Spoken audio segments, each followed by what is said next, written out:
কৃষ্ণ পক্ষ উপজত আছে বহি সমাজত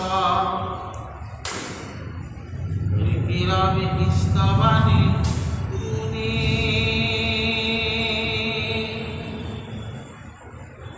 জৰাসন্ধ বধিবাক সবাৰে অধিতৰংগ অন্য অন্যে কৰা কৰে আলাপানি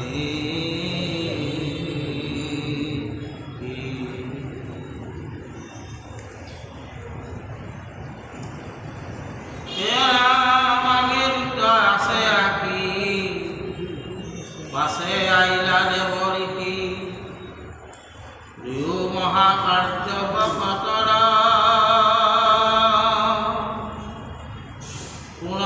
কাৰ্য কৰো বুলি উদ্ধৱক চাহি হাকি কুশীলন্ত পৰমহি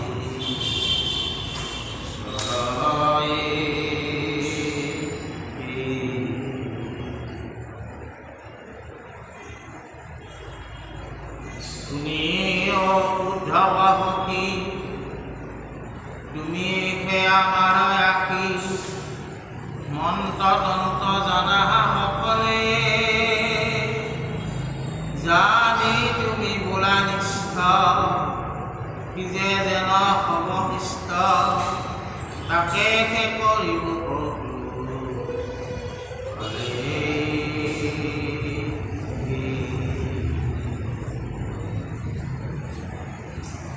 ৰাম কৃষ্ণৰ উত্তৰ শুনি সমজ্জায়ে মনে জানি উদ্ধৱে চিন্তিয়াই আছে নিজ ভাৱে শুনিয়া দূতৰ বাণী বুলিলন্ত যেন শুনি সবে শীঘ্ৰ हुए যেন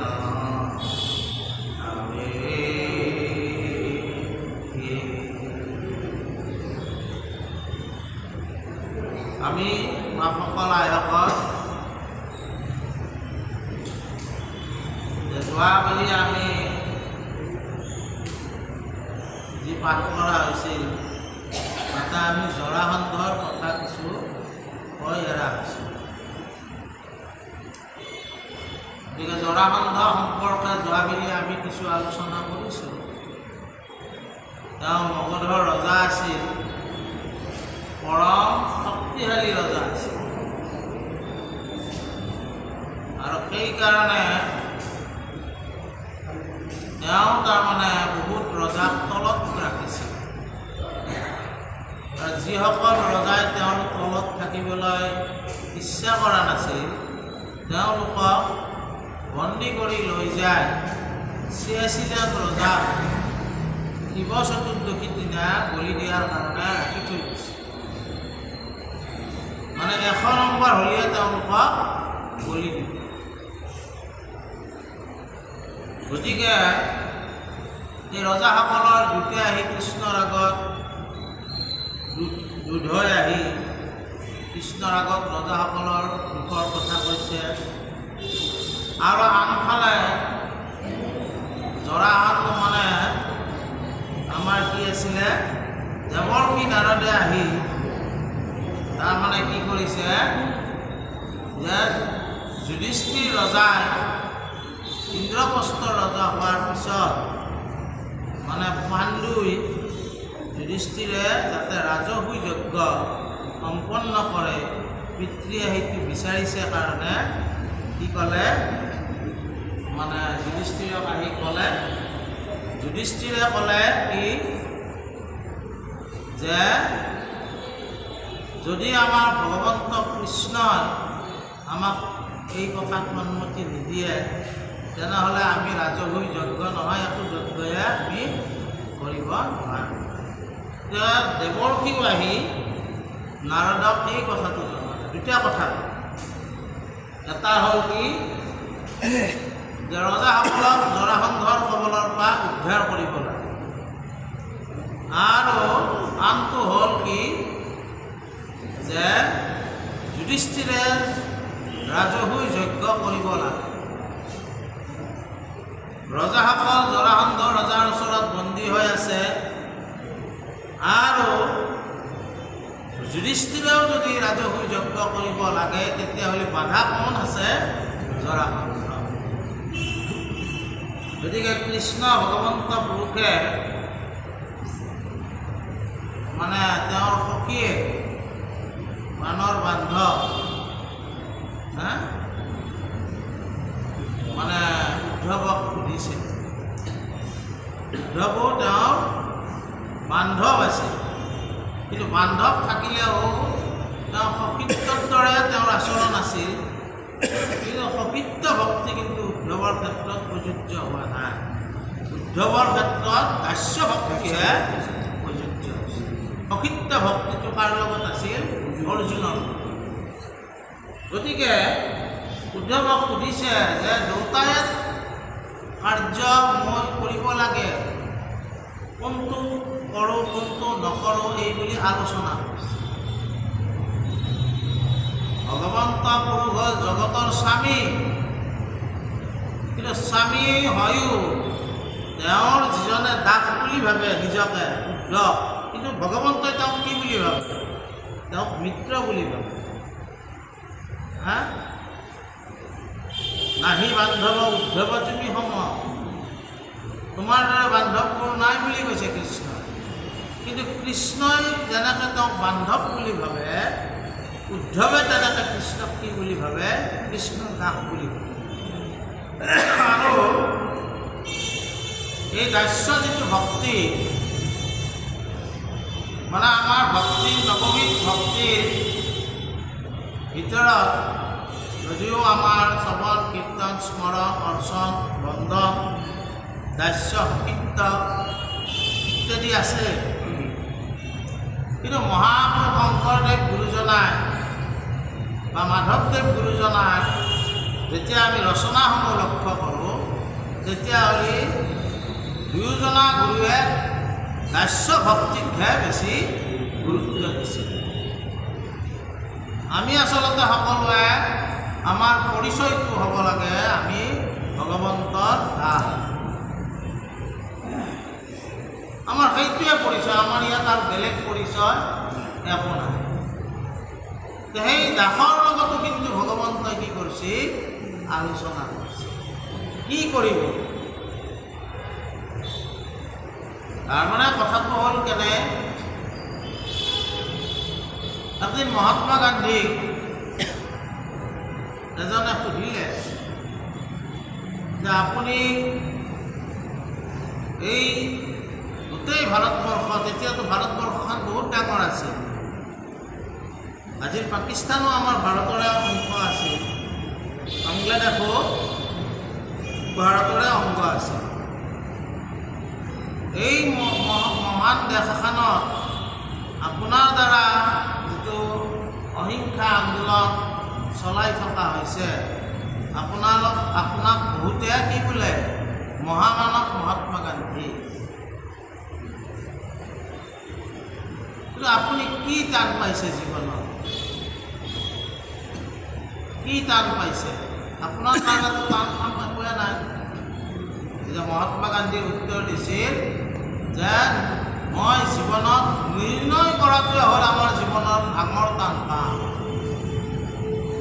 নিৰ্ণয় অৰ্থাৎ ডিচিশ্যন কি ল'ব। আমি এখন সভা পাতিও বিভিন্ন বক্তাই এই বিষয়বস্তুৰ ওপৰত বিভিন্ন বক্তৃতা আগবঢ়ায়।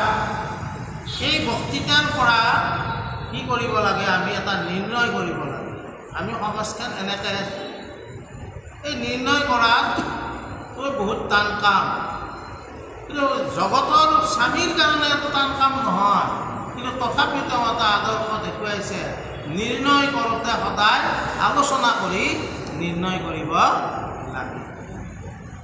নিৰ্ণয় কৰাৰ আগত আলোচনাৰ প্ৰয়োজন আছে। এই প্ৰয়োজনটো, এই আদৰ্শটো ভগৱন্ত কৃষ্ণইও আমাক ভাগৱতৰ জৰিয়তে দেখুৱাইছে। জগতৰ স্বামীয়ে চবে নিৰ্ণয় কৰিব, তেওঁৱে নিৰ্ণয় কৰিব পাৰে, কিন্তু তথাপিও তেওঁ উদ্ধৱৰ লগত আলোচনা কৰিছে। নিৰ্ণয় আমি যেতিয়া কৰিব খুজিম, তেতিয়া আমি আলোচনাৰ মাধ্যমেদি যেতিয়া নিৰ্ণয় কৰিম, সেই নিৰ্ণয়ে সমাজক উপকৃত কৰে। আৰু আলোচনাবিহীন নিৰ্ণয়বিলাকে সমাজক কেতিয়াবা অপকাৰো কৰে। এই কথাটো তাৰপিছত মানে কি কৈছে যে উদ্ধৱ, তুমি তন্ত্ৰ মন্ত্ৰ সকলো জানা, তুমি মই কোনটো কাম আগে কৰিম, কোনটো কাম পিছে কৰিম, এতিয়া মই ইন্দ্ৰপ্ৰস্থকে যাম না জৰাসন্ধক বধবাই যাম, কথাটো বুজা নাই, তুমি ক'ব লাগে। তাৰপিছত উদ্ধৱে কি ক'লে? হে ৰাম কৃষ্ণৰ উত্তৰ শুনি সমজ্জায়ে মনে জানি উদ্ধৱে চিন্তিয়া নিজ ভাৱে নিচাদু দৰবাণী বুলিলন্ত যেন বুনি সবে সিদ্ধ हुए যেন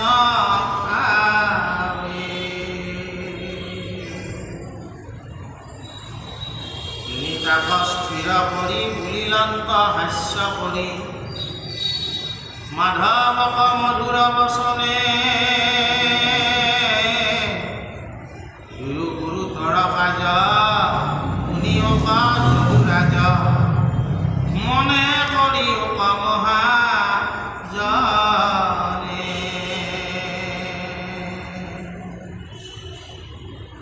যি বুলিবা দেৱৰীকি যুধিষ্ঠিৰ মহাযোগী কৰিবা শান্ত ৰাজকীয় সহায় হৈ বাপ প্ৰতি তোমাক পঠাইলে মাতি তুমি চলিলে কে যজ্ঞ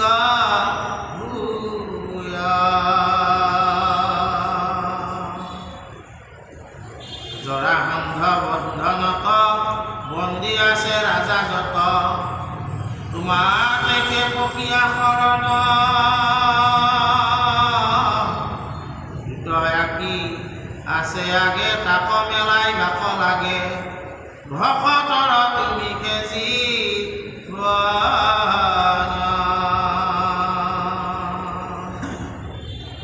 পৃথিৱীৰ ৰাজাগণ সমস্তে যি দিলা যেবে তেবে যজ্ঞ কৰিব নিপতি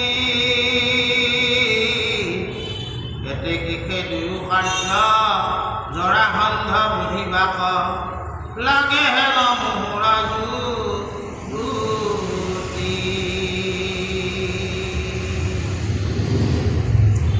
অষ্ট শতাধিক পুৰী হাজাৰণী প্ৰতিমুগ্ধ এক জৰাসন্ধ বধ কৰি পাণ্ডৱৰ ৰাজকীয় অপ্ৰয়াসে বৃদ্ধি হুই অসন্তকা হুৱে বকুত ধৰি তোমাৰ নিৰ্মল যশ থাকিবেক সংহাৰত ৰাজাগণ বন্ধন মোচনে আমি হব ভকতৰো মহালাভ মিলিবেক ৰজুগুণ শুনি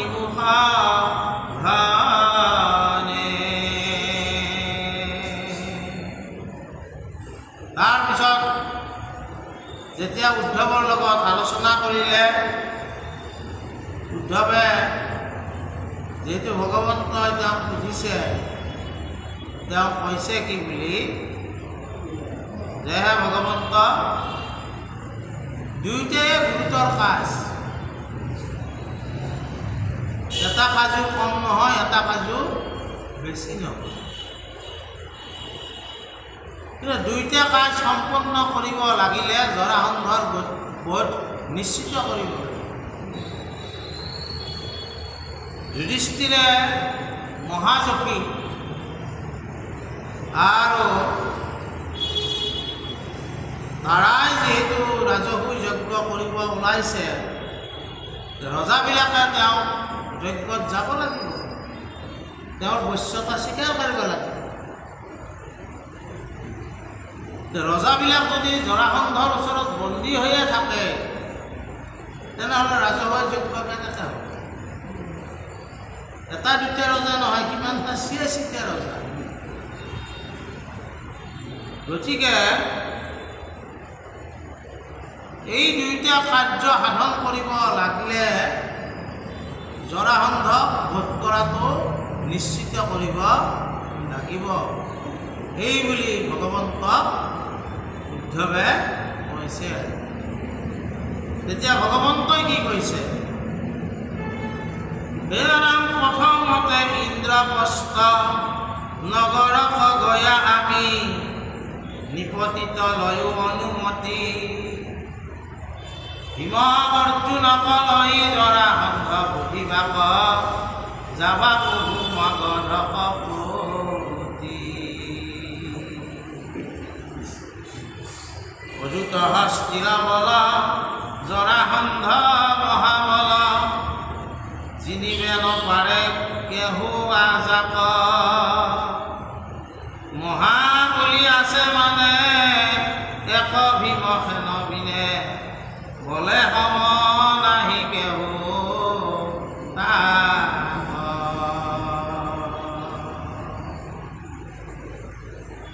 ৰাম সৈন্যয়ো নাতয় জাত অক্ষহনি আছে জাত দ্বন্দ্ব যুদ্ধে লাগি জিনিবাক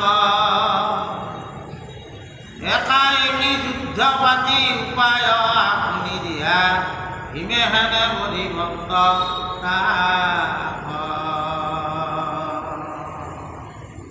আৰু উদ্ধৱে কি কৈছে যে প্ৰথমতে আমি ইন্দ্ৰপ্ৰস্থলৈ যাব লাগিব। ইন্দ্ৰপ্ৰস্থ মানে কি?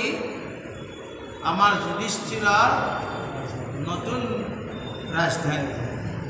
আগতে হস্তিনাপুৰ আছিল।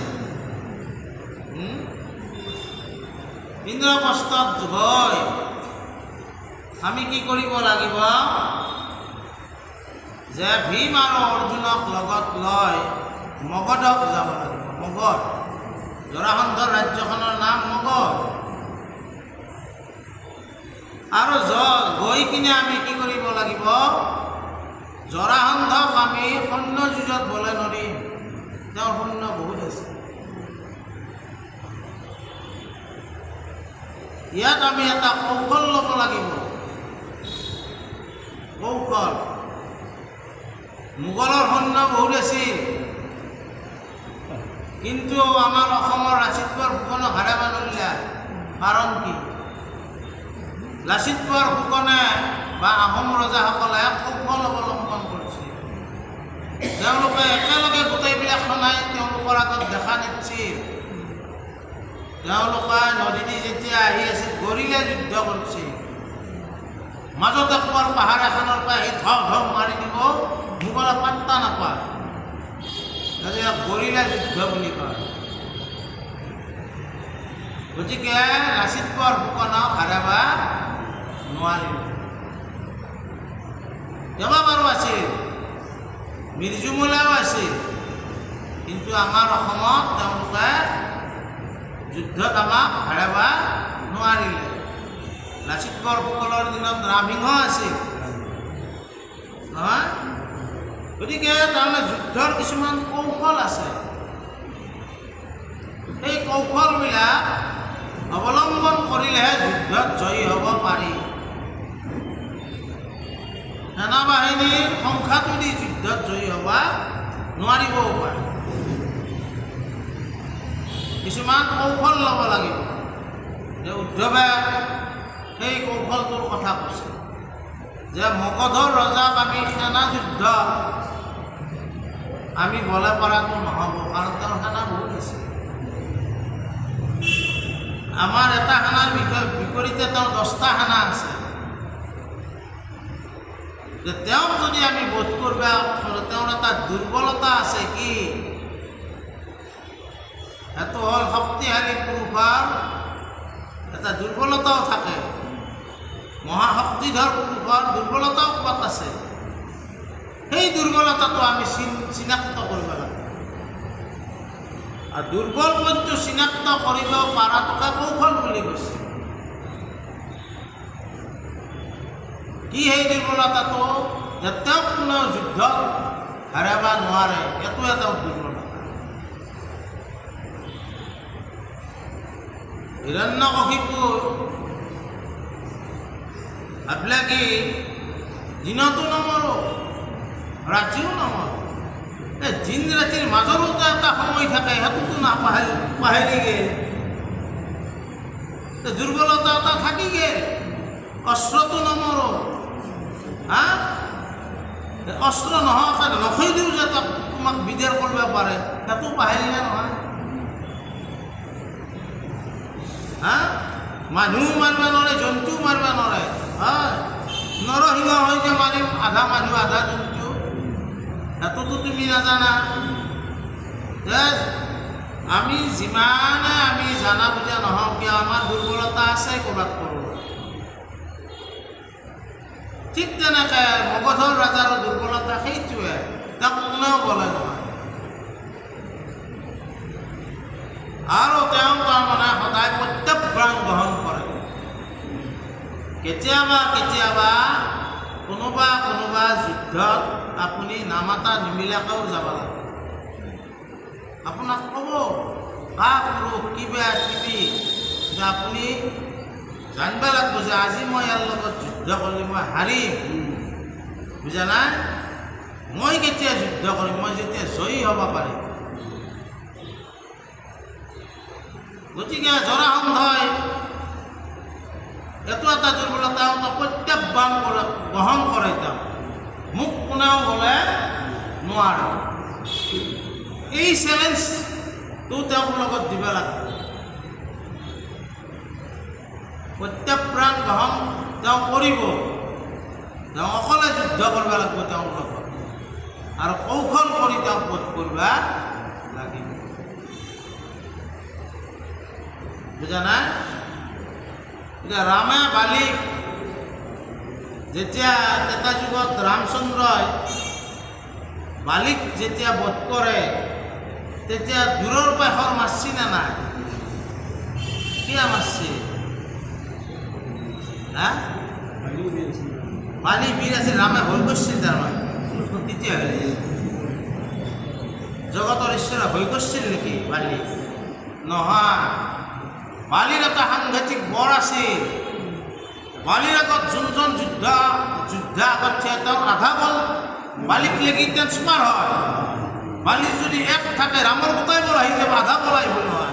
বালিৰ বলটো বেছি হ'ব, ৰামে মুঠেও তেওঁক হাৰাব নোৱাৰে। সেইকাৰণে তেওঁ দূৰৰ পৰা শৰ মাৰছে। কথাটো তেওঁৰ বৰ আছিল,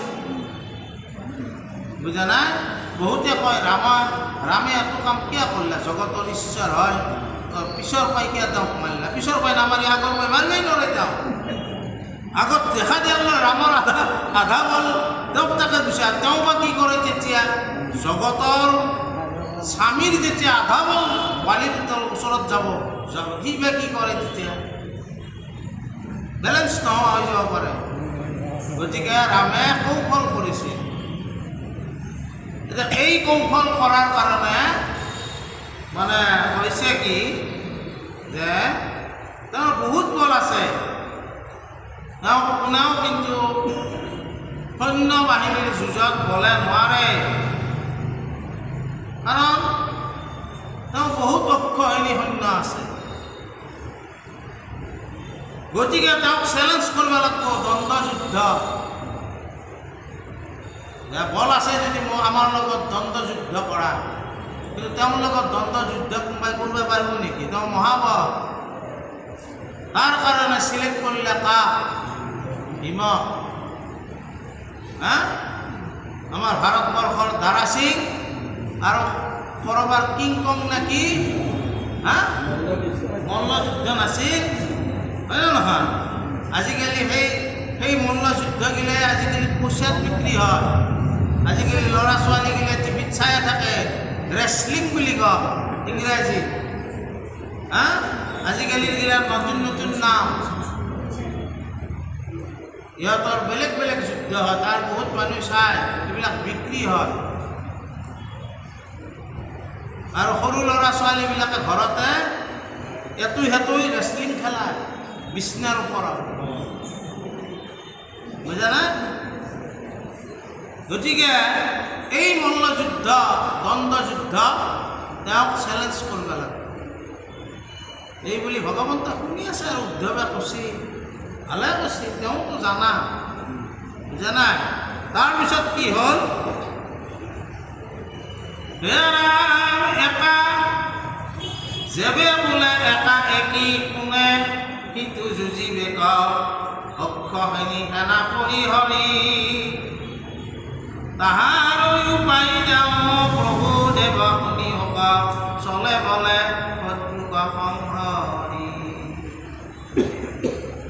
ধনঞ্জয় তুমি ব্ৰাহ্মণৰ বেশ ধৰি যায়ো জৰাসন্ধ ৰাজখান সময় বুজিয়া তাক বিবেহেনে মাগিবেক একা একি সম যুদ্ধ দান ইউ ধৰ্ম পথ ৰাখি নেদু বাক্য নুবুলিব একলে জীৱন্ত সমৰণ তব পদ প্ৰসাদক ভীমে নাম নিপাতিব ও নিশ্চয় জানো জনাৰ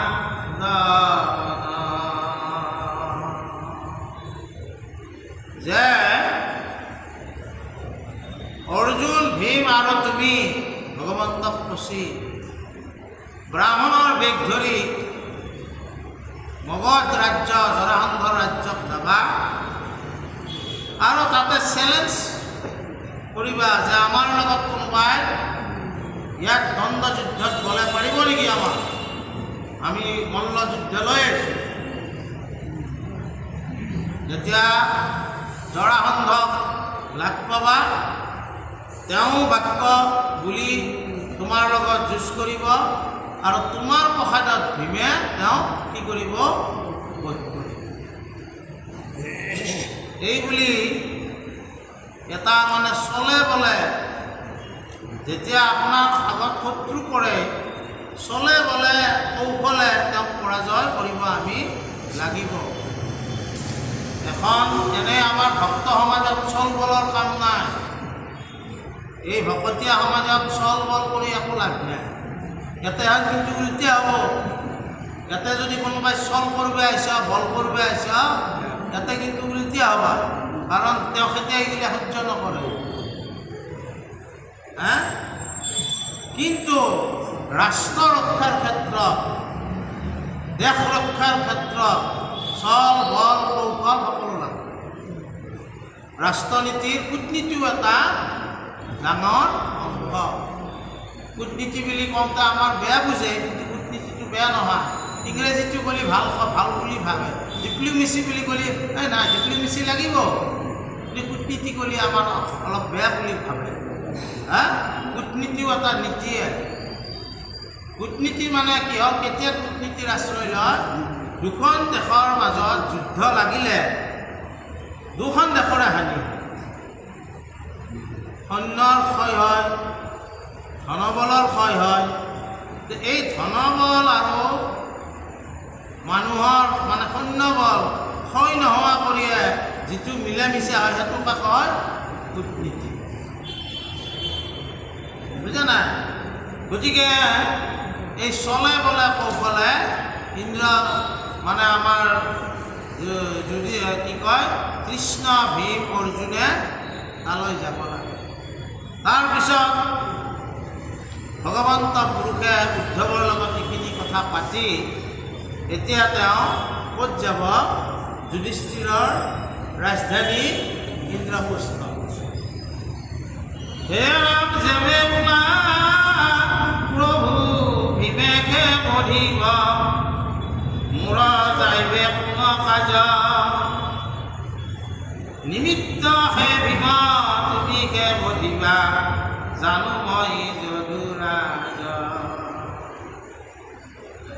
ব্ৰহ্মাক কেৱল নিমিত্ত কৰিয়া সমস্তকে সজা তুমি লোক বিনাশিত ৰুদ্ৰক নিমিত্ত কৰা তুমি সৰ্বস্বামী। হে প্ৰভু তুমি আমাক কৈছিলা কহিল এই উপায় বুধি জৰাসন্ধ হাৰিও আনন্দ নিপতি গণ মেলাই জৰাসন্ধে বান্ধি আছে ৰাজা যত দাসম বাৰ ভাৰ্যাগণে তোমাৰ নিৰ্মল যশ গুণ গাই ঘৰে বহি ৰাত্ৰি দিনে পিতৃগণে দেখি পুত্ৰ হবে কান্দয় কাষ দেয় সংবিধান নকান্দিবি পুত্ৰ কৃষ্ণে কৰি বন্ত আমাৰ হবে কল্যাণ তোৰ পিতৃ বলি জৰাসন্ধ বধি কন্দিবন্ত হব তাপ কৃষ্ণে মেলাই বন্ত ৰূপতে আঁকিব দেখিবি তোৰ বাপ গোপী হবে যেন লাৱয় তোমাৰ পৰম ৰম্য চৰিত্ৰ শংখ সুৰবধ আত্মৰক্ষণ প্ৰেমে তনু পুলকিত আৰু কি ক'লে যে ভগৱন্ত ইন্দ্ৰপ্ৰস্থলৈ যাবলৈ ওলাইছে তেতিয়া উদ্ধৱে কৈছে যে প্ৰভু তুমি হয়তো মোক ক'বা তুমি যিটো বুদ্ধি দিছা ভীমেহে বধ কৰিব জৰাসন্ধক মইনো কিয় যাব লাগে ভীম গ'লেই হ'ল কিন্তু হে প্ৰভু ভীম নিমিত্তহে ভীম নিমিত্ত তোমাৰ দ্বাৰাহে বধ হ'ব বুজা নাই যেনেকৈ আমাৰ ধৰক মাটিৰ কলহটো আমি পাইছোঁ মাটিৰ কলহটোৰ দুটা কাৰণত হৈছে মাটিৰ কলহ এটা কাৰণ হ'ল নিমিত্ত কাৰণ আৰু এটা হ'ল উৎপাদন কাৰণ মাটিখিনি নাথাকিলে তোমাৰ কি কৰবি মাটি হেৰি কৰিলে হ'ল মাটি নিমিত্ত কাৰণ আৰু উপাদান কাৰণ তুমি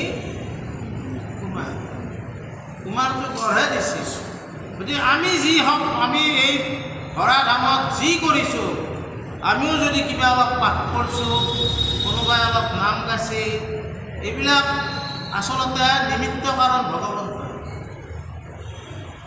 আমাৰ দ্বাৰা হৈছে কিন্তু নিমিত্ত কাৰণ তুমি কাৰ নিমিত্তে হৈছে ঈশ্বৰৰ নিমিত্তে আজি আমাৰ সভাপতি বঢ়িয়া ঘৰ বান্ধি আছে সভাপতি যদি ভাবে যে মই ঘৰ বান্ধি আছোঁ তেতিয়া তেওঁ ভুল হ'ব ঈশ্বৰে তেওঁক কৃপা কৰিছে কাৰণে এইখিনি কাম কৰি আছে ঘৰটো হ'লে চাহ তাহ খুৱাব যাব হয় না সভাপতি খুৱাব লাগিব হয় না বাৰু যি নহওক এই কথাটো উদ্ধৱে ভগৱন্তক কৈছে যে তুমিয়ে নিমিত্ত তোমাৰ কাৰণেহে আৰু কৈছে কি বুলি যে ভগৱন্ত আমি কি জয় জয় কৃষ্ণ কৃপা মহস্য যাৰ আজ্ঞাশীৰে বহে ব্ৰহ্মা হৰিহ যে ভগৱন্তই এই দায়িত্বটো ব্ৰহ্মাক দিছে সৃষ্টি কৰা শিৱক দিছে সংহাৰ কৰা বিষ্ণু পালন কৰা এই সমস্ত মূল কিন্তু তুমিয়ে তোমাৰ কাৰণেহে হৈছে ঈশ্বৰ অস্তিত্বত থকা কাৰণেহে ব্ৰহ্মাই কামটো কৰিব পাৰে আজি ঈশ্বৰৰ অস্তিত্বত আছোঁ কাৰণে মই কথা কৈ আছোঁ মোৰ এই অস্তিত্বটো ঈশ্বৰে তৎমুহূৰ্তত কাঢ়ি লৈ যাব পাৰে নে নকৰে ক'ব নোৱাৰোঁ ভস্ম মই কৰি যাওঁ অস্তিত্বটো ভগৱন্ত আত্মাস্বৰূপে ভিতৰত আছে সেইকাৰণে মই কথা কৈ আছোঁ গতিকে সকলোৰে নিমিত্ত কাৰণ ভগৱন্তই সেই বুলি উদ্ধৱে তাক কৈছে আৰু কি কৈছে যে হে প্ৰভু জৰাসন্ধই যিসকল ৰজাক বান্ধি থৈ দিছে তেওঁলোকৰ ল'ৰা ছোৱালীবিলাকে কান্দে আমাৰ পিতৃ নাই এখন ঘৰৰ মাতৃ যেনেকৈ গৃহস্থখন ৰক্ষা কৰে, পিতৃয়ে ঘৰখনৰ মৰ্যাদা ৰক্ষা কৰে। পিতৃ থাকিলে ঘৰত যোনি তোনি যাব নোৱাৰে। কেতিয়াবা কেতিয়াবা আমাৰ কি হয়, কিছুমান ঘৰত যেতিয়া পিতৃপুৰুষ নোহোৱা হয়, কিছুমান দুষ্ট প্ৰকৃতিৰ মানুহে দুষ্ট দৃষ্টিৰে ঘৰখনৰ প্ৰতি চোৱা আমি দেখা পাওঁ। কিন্তু যেতিয়ালৈকে পিতৃ থাকে তেতিয়ালৈকে চাব নোৱাৰে। পিতৃয়ে ঘৰখনৰ মৰ্যাদা ৰক্ষা কৰে আৰু পত্নীয়ে ঘৰৰ গৃহস্থী ৰক্ষা কৰে। অলপ কুচে চুচে উলিয়াই দিয়াত টান পায় পত্নীসকলে। আজি কিন্তু আইসকলে চাহ তাহ খুৱাব, আজি কিন্তু আমাক খুলি পেলাই খুৱাইছে না, শৰাইও আহে কলত আৰু চাহো আহে কলত, হয় নে নহয়?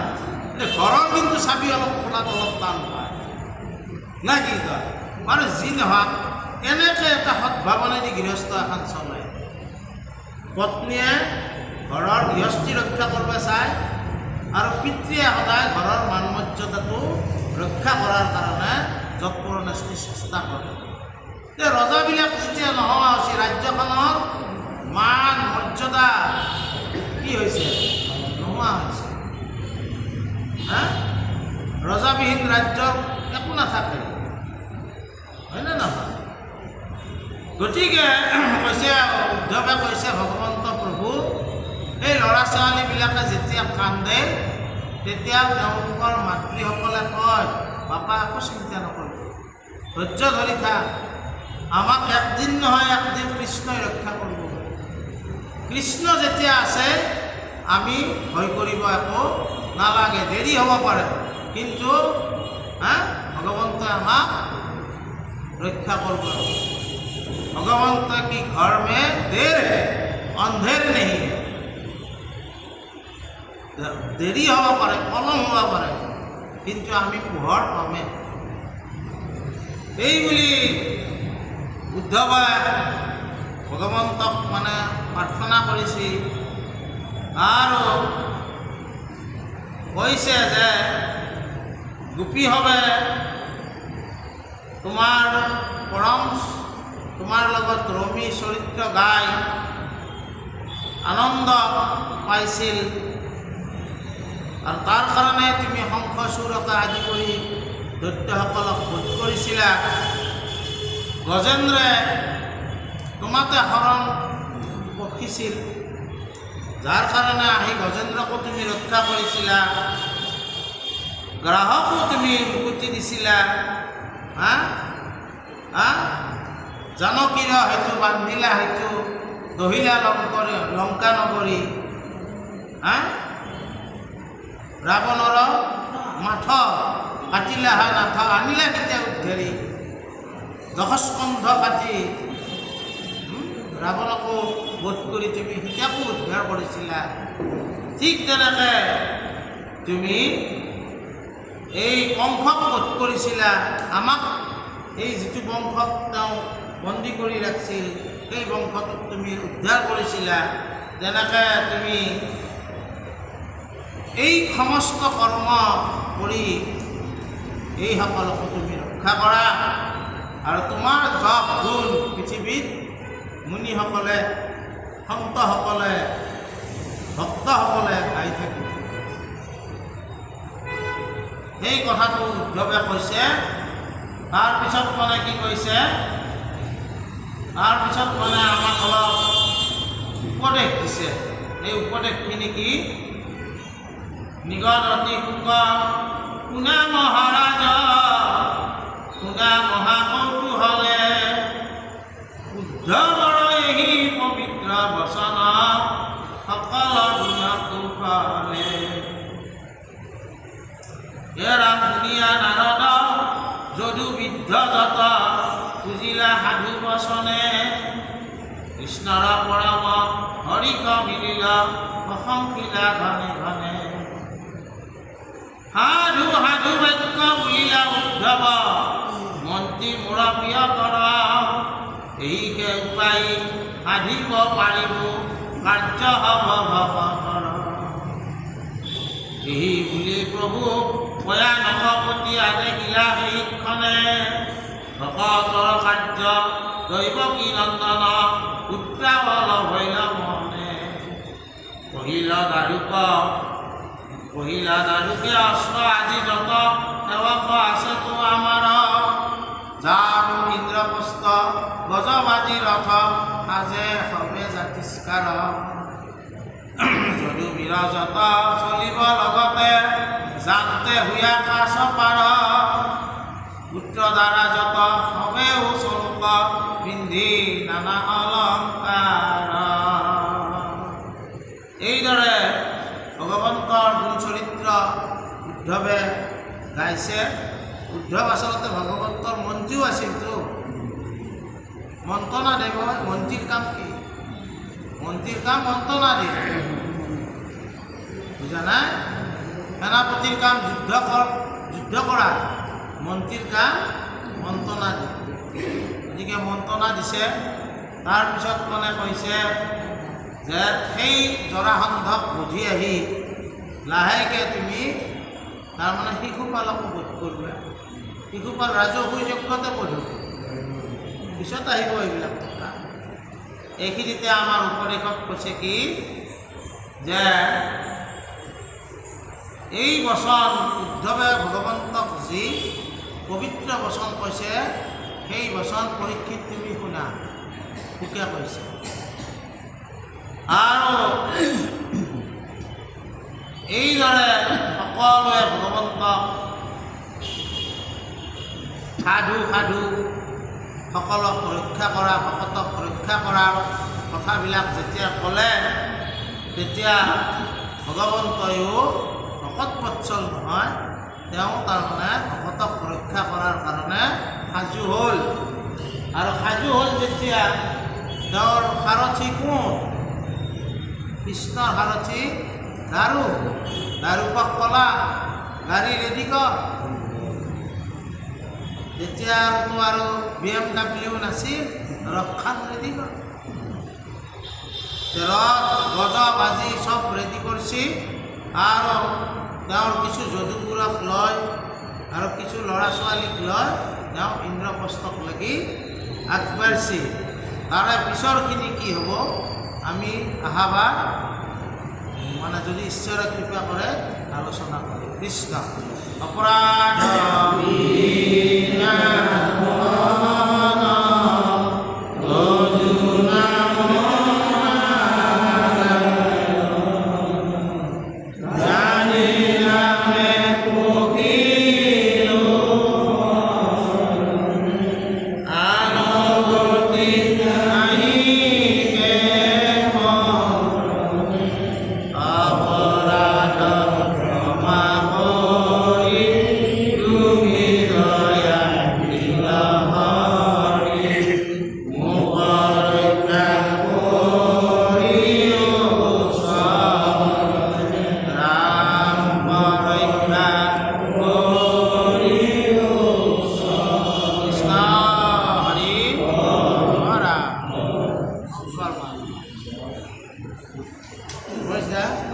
ঠিকে আছে।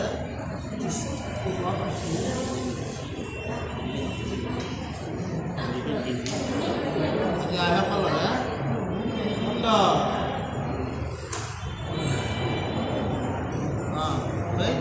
আমাৰ কাৰোবাৰ কৈছে